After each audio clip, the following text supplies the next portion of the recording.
Film ഗാരേജിലേക്ക് ഇവർക്കും സ്വാഗതം. ഇന്നലെ മെയ് 23-ാം തീയതി തിയേറ്ററുകളിലേക്ക് എത്തിയ രണ്ട് മലയാളം സിനിമകളാണല്ലോ ധ്യാൻ ശ്രീനിവാസന്റെ ഡിറ്റക്റ്റീവ് ഉജ്ജ്വലൻ, ഒപ്പം തന്നെ ടൊവിനോ തോമസ് നായകനെ എത്തിയ നരിവേട്ട.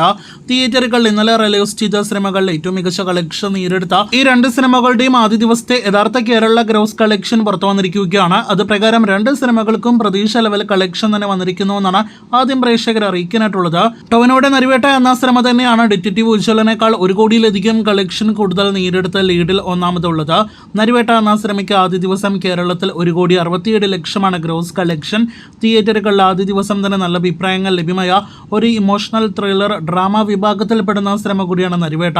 അപ്പോൾ സിനിമ മികച്ച കളക്ഷൻ നേടിയെടുത്ത് തുടങ്ങിയിരിക്കുകയാണ്. ഇനി രണ്ടാമത്തെ സിനിമ ധ്യാൻ ശ്രീനിവാസന്റെ ഡിറ്റക്റ്റീവ് ഉജ്ജ്വലൻ എന്ന സിനിമയിലേക്ക് വരികയാണെങ്കിൽ ഇന്നലെ റിലീസ് ചെയ്ത മലയാളം എന്റർടൈനർ സിനിമകളിൽ ഏറ്റവും നല്ല അഭിപ്രായങ്ങൾ ലഭ്യമായ സിനിമ കൂടിയാണല്ലോ വീക്കെൻഡ് ബ്ലോക്ക് ബസ്റ്റേഴ്സിന്റെ സിനിമാറ്റിക് യൂണിവേഴ്സിൽ പെടുന്ന ഡിറ്റക്റ്റീവ് ഉജ്ജ്വലൻ. സിനിമയ്ക്ക് ആദ്യ ദിവസം കേരളത്തിൽ 54 ലക്ഷം രൂപയാണ് ഗ്രോസ് കളക്ഷൻ വന്നിരിക്കുന്നത്.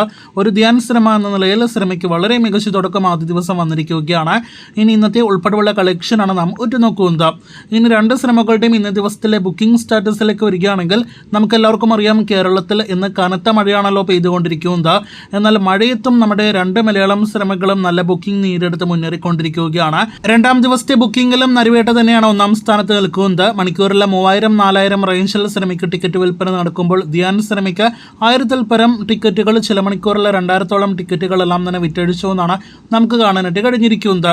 എന്തായാലും ഇന്നത്തെ ഉൾപ്പെടെയുള്ള രണ്ട് സിനിമകളുടെ ബോക്സ് ഓഫീസ് റിപ്പോർട്ടുകൾക്ക് പ്രേക്ഷകർ കാത്തിരിക്കൂ.